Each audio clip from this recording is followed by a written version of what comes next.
What is everywhere, all the time, but not necessarily all at once? Nouns.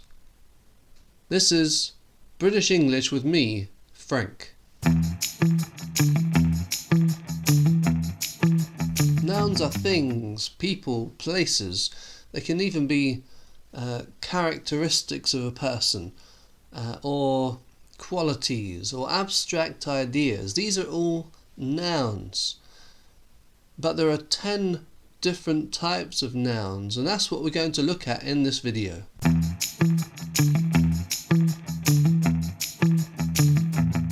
So first of all, we're going to talk about common nouns.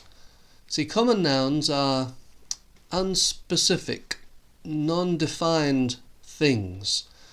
For example, cat. Cat isn't a specific cat, is it? It's just a cat, a general term. We can say a car. That's not a specific car, is it? We could say house. House is not a specific noun. If we start talking about a place, let's say London, that's not a common noun. It's the name of a specific place. So it's not a common noun. A noun, if we wanted to use a common noun for London, we'd just say city or capital. Common nouns are undefined, general terms for a noun.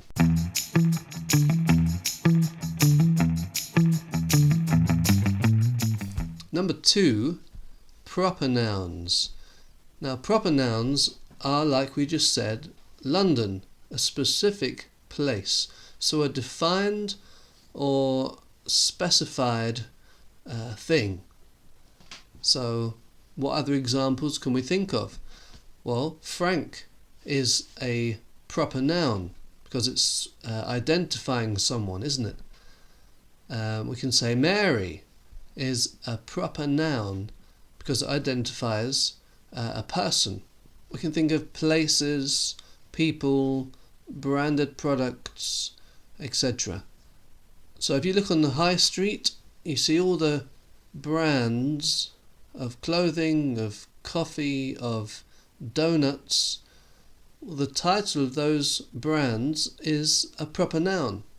If you look on the map, all the place names are proper nouns. And if you look at the phone book, all the names there, they're proper nouns. That's what number 2 is, proper nouns. Number 3.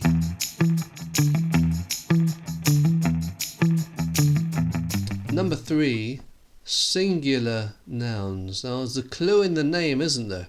Single. So these are nouns that are single things, single items. So we can say, like before, we can say cat or rabbit.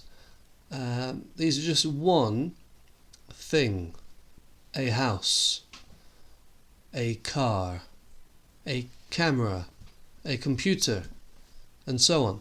So these are just single items, singular nouns. Now the next one is the opposite. It's plural nouns.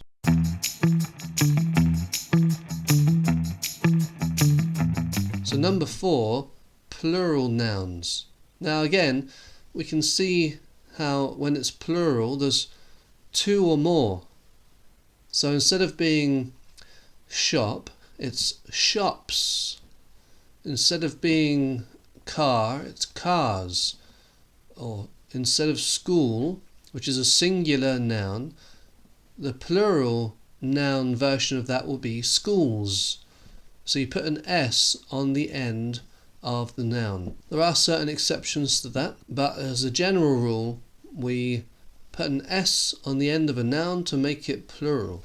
There are a particular group of plural nouns which don't conform to that rule. These are irregular plural nouns. So while we say for a singular man, a singular noun, when it's a plural noun, the word becomes men. It's not man's, is it? Or woman's. No, it's men, women, one person, singular noun, people, plural noun. One tooth, teeth when it's plural. Two teeth, three teeth. One life, two lives with a V. So they are irregular plural nouns. Let's move on to the next one.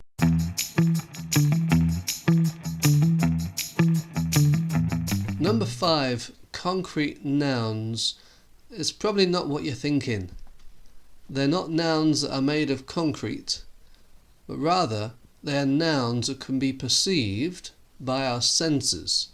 So whether that's touch, taste, smell, see or sight, and hearing, anything that can be perceived by those senses is a concrete noun. So for example, you can hold an apple, you can hear a dog, you can see a house. So these are tangible physical things that we can perceive with our senses. The next one is like the opposite to that. Number 6, abstract nouns.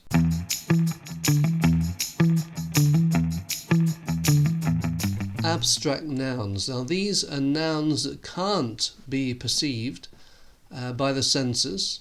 Rather, they are intangible.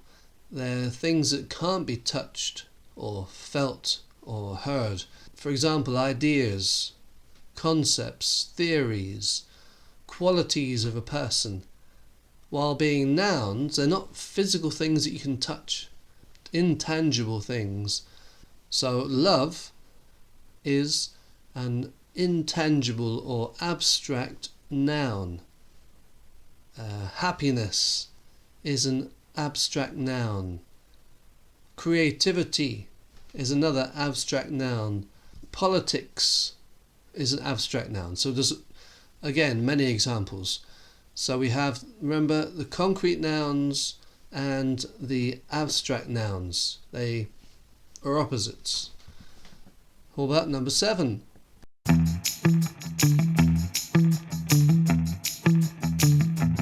Number 7, collective nouns. What does this mean? Collective nouns are words that refer to a group, but they're like singular nouns, except they refer to multiple items within a group. For example, we can say team. Maybe you think of a football team. Now a football team is a group of men or women working towards a common goal. And we can also think of a crowd. Now a crowd is never just one person. It's multiple people, but the word that describes this group is singular. We think of a flock of sheep. A flock is not just one sheep, is it? Well, hopefully not. It's many sheep, but in one group. And that is a collective noun. Can you think of any other examples?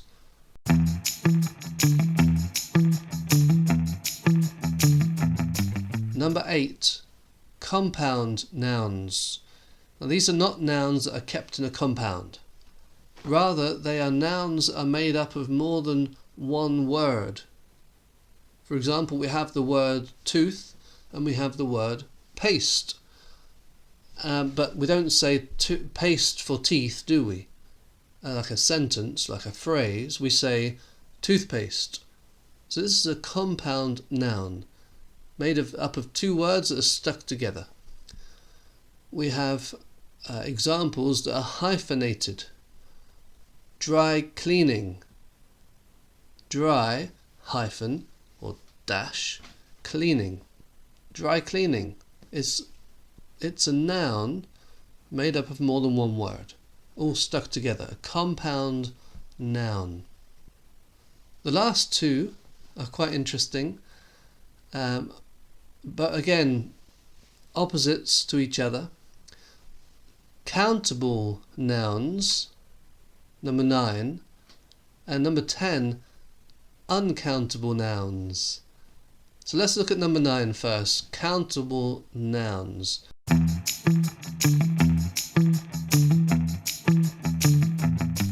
So countable nouns are nouns that you can count. I bet you didn't see that one coming. So we can think of nouns like 3 rabbits, 7 houses, 5 cars. So these are all nouns that you can count, you can put a number to, and it makes sense.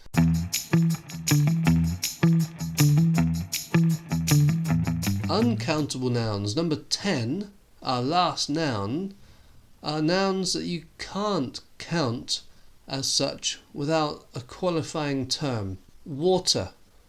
We don't say 1 water, 2 waters, 3 waters.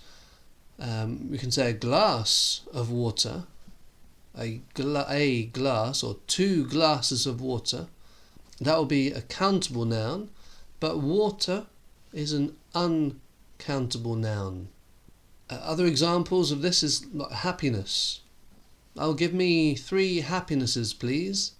Or advice. I want to give you some advice. We can't count advice, as it were. We have to put the word some.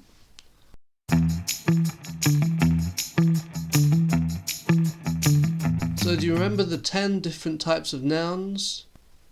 We have common nouns, proper nouns, singular nouns, plural nouns, concrete nouns, abstract nouns, collective nouns, compound nouns, countable nouns and uncountable nouns. How many nouns do we need?